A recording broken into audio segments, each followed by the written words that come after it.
I'm buying houses. I gotta get qualified borrowers. I have to do all the renovations. It's a nightmare, you know.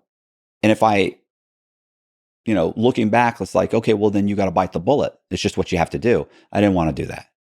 I didn't want to do it, whether it was laziness or I don't know. You know, I just thought I'm good at this. I'm just going to start running a scam. I'm going to figure out how to drive the prices up, buy the houses for 50, record them at 200,000, and then have these synthetic identities, buy all the properties, refinance them, pull out the cash, make 6 months worth of payments, let them all go into foreclosure. And that really, really started working well, very well. Now, I had one time where I had a guy, it was James Red, the synthetic identity was James Red, and he had bought 2 or 3 houses. And there was somebody at the office who was friends of somebody who knew the title company where we were closing the loans.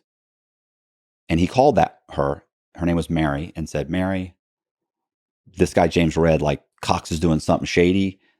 James Red doesn't even exist. She goes and looks at the file, her last couple files, and she realizes, of course, obviously, like this guy never showed up. She remembers Cox picked up the files, like, and he's saying he doesn't exist. So she freaks out. She calls the mortgage broker. Mortgage broker calls me. Mortgage broker calls me up and says, listen, Mary said she's not closing the next loan unless James Red shows up. And I went, wow. That's a tough one. And she's like, okay, so what do you want to do? Do you want to go to another title company? Like we're supposed to close in like 3 days, 3 days. I said, well, I mean, he's going to have to show up then. I said, I'll figure it out. Like give me a couple of days. Let me figure this out. And she's like, okay, well, I don't know how that's going to happen. He doesn't exist. Keep in mind, at this point, I don't need IDs. I don't need a real ID. I mean, I figured out how to kind of make a real ID, right? Like I could make one. I could take sandpaper and sand off the information on a regular ID, and then I would print the corrected information in reverse on a piece of transparency, and I would glue it over there, and you could still see the holograms and stuff. It actually worked pretty good. A cop's not going to pass muster with a cop, but somebody at the bank, like I was able to go in and I would open a bank account with it. Well, so one of the things I had done when I was closing these loans was I would go online and I would pick. You have to pick a photo of somebody, right, to put on the driver's license, right? So I'm not making a fake ID for all these guys because I don't need a fake ID for all these guys, not with my picture on it. But I need I need a copy of an ID, but I need a picture. Where do I get the picture? So I go to Hillsborough County's arrest website, and I would find people that I knew that had been arrested. And so I found a guy named Eric Tamargo, who had been arrested. He had, like, I don't know what it was, the DUI or domestic violence. I forget what it was. But there was a picture of him. So I print out the picture. I cut it up. I paste it onto a driver's license. And I make a copy of it, you know, for James Red. Mm-hmm. That's what I'd been giving the title people. When I would close, I'd sign all the documents and I'd leave them that copy so that it looked like they made a copy of it. And then they would notarize all the documents. Even though they'd never seen this person, they have a copy of his driver's license. Everything's signed. Cox said he signed it. It's good. Notarized. Here's your check. So what I do is I think, let me see if I can get Eric to do this. I knew he'd been to prison before. So I call up Eric. And I remember one of my buddies like, he's never going to do this. And I was like, I think he will. I think he will. So that's really that kind of like, you think, what do you think? But no, let me try. Let me call him. I don't know, bro. Like, that's the kind of conversations you're having. Like, but really looking back, I would love to hear the opener few sentences that you have with him. I can tell you exactly what I said because it's burned in my mind. Mm-hmm. He comes in. So what Eric was doing at that time, he was actually working for us. He worked for somebody else, but periodically we'd buy a house and we'd call him up and we'd say, hey, can you and your boss, can you guys come over and trim the trees of this house? Trim all the trees, take all the crap in the yard, clean it up. They go, yeah, sure, no problem. Because that's what he did, worked for like a handyman service. Mm-hmm. So they would come and they'd clean it up and they'd do that. So I said, can you come over? And he goes like, yeah. So he comes to the office, whatever, a few hours later, and he comes in the conference room. I said, hey, Eric, what's going on? And he says, hey, how's it going? I said, yeah. I said, listen, I said, I'm going to tell you something. I need a favor. He's like, okay, cool. He's like, what is it? I said, you know, all these houses we've been having you go and clean up. He's like, yeah, we had that. You painted that one house. You did this. Yeah. I know. Right. So here's what we've been doing. I've been buying these houses for $50,000, recording them for 200, and then I have these fake people buy them. And I just lay it out for him, and he's like, wow. He's like, that's fucking, bro, that's ingenious, man. That's smart. Like, wow, ooh. And, I was like, okay. I said, yeah, I know, that's great. So here's the thing. I said, the title company who's been closing some of these loans, and we have a closing in a couple days. She wants this guy, James Red, to show up. And I need someone to show up as James Red. And he goes, wow. He goes, who are you going to get to do that?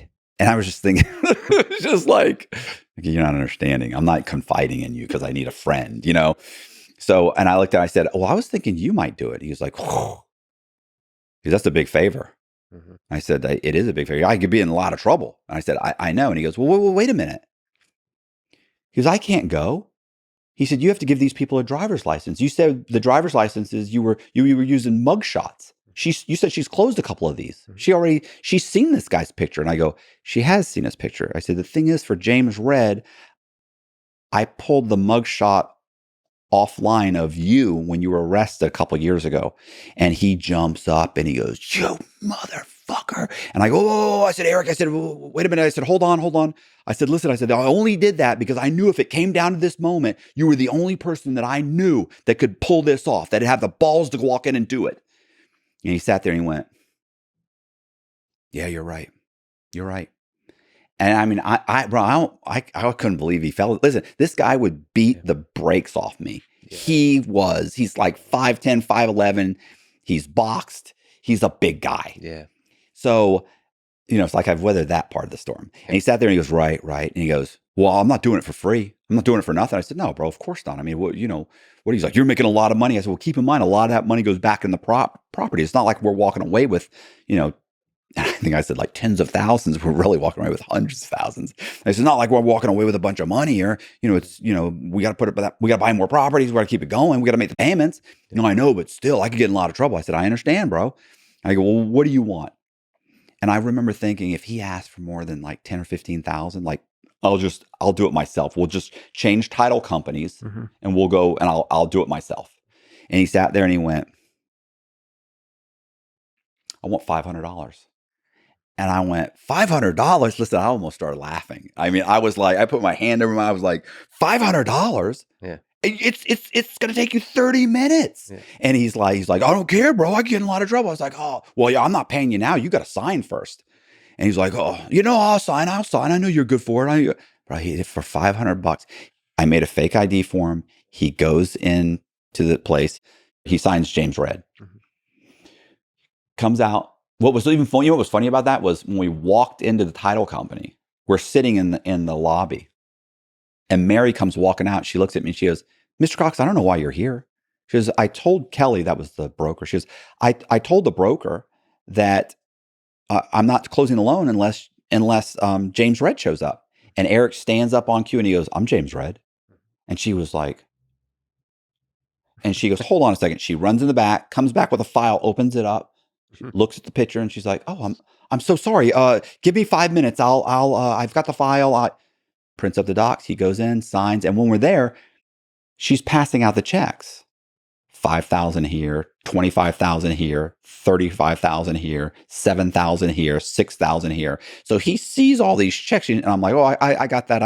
And the construction company. No, I have that. I'll take care of that. I'll take care of that." So I get all the checks and I leave. We go sit in my Audi, and he sits down and he's like, bro, there's a lot of money. A lot of that money goes back in the properties, Eric. And he's like, still, bro. And I said, and I counted out $500. But listen, a week later, we had another closing.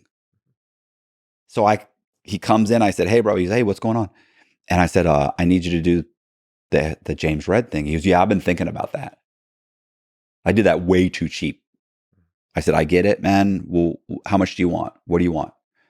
And I'm thinking, if it's more than 10 or 15, I'll do it myself.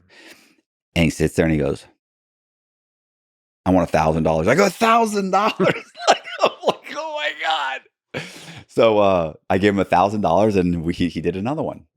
And but by that point, it was like 5 or 6. we've done 5 or 6 with that guy. And after 5 or 6, plus the credit cards, plus, all the other things, like their credit scores start dropping. And, if it was 700, now it's down to like 600. And at 600, you couldn't really borrow enough to make it worth it. So and I have other people in the wings waiting. So, I'd go out and I'd run up the credit cards and pull them as much money, pull all the money out of the banks and close the accounts and then stop paying. And you said a lot of people knew. So Yeah. he was one of the people. And he was one of the people. Why do you think nobody said anything? I think everybody was making money. The appraiser, at that time, I had an appraiser. Eventually, I ordered the appraisal software, and I just start doing the appraisals myself. Like, why give this guy $500? So you were doing the appraisal yourself, bro. I'm doing How's that possible? appraisals. How's that? Is there a check against it? Is there? There is. It's funny. Nobody ever questions that. You actually have to have a license to get the appraisal software.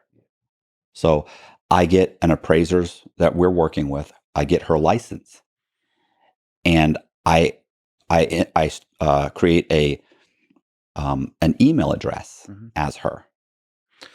So it was a synthetic appraiser. Right. It was a real person, but I end up ordering the appraisal software by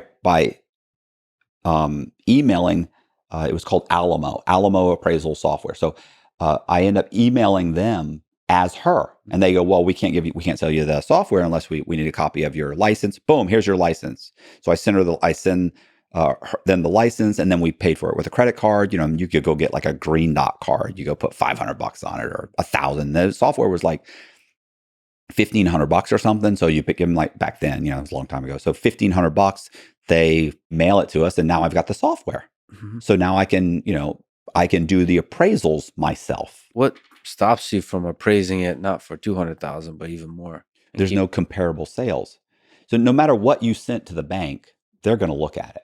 Like they're going to have their in-house appraiser is going to do a desktop review.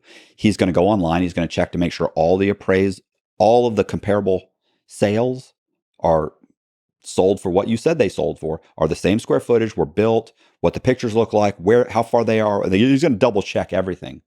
But, he's some guy who's on salary and he does, 40 or 50 of these a day or something. It doesn't take him long.